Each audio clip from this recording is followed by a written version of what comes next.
మృగశిర నక్షత్రం మూడో పాదం వారికి మహా పెద్ద తెలివైన వారు, భక్తి కలిగి ఉంటారు, ధైర్యవంతులు. వీరికి విష్ణు సహస్రనామంలోని ఈ శ్లోకానికి సంబంధం ఏంటో చూద్దాం. వీరి బుద్ధి చంచలత్వంతో ఉంటుంది. అది స్థిరంగా ఉండాలంటే మహాబుద్ధి అనే నామం వలన అది జరుగుతుంది.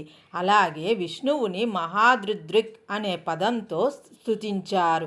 దీని అర్థం మందర పర్వతాన్ని ఎత్తినప్పుడు స్థిరంగా ఉన్నాడని. వీరి బుద్ధిలోని చంచలత్వం పోయి స్థిరంగా ఉండాలంటే ఈ ఈ శ్లోకాన్ని ప్రతిరోజు 11 సార్లు జపించాలి. महाबुद्धि महावीर्यो महाशक्तिर् महाद्युतिः अनिर्देश्य वपुः శ్రీమాన్నమేయాత్మా మహీదృదృక్.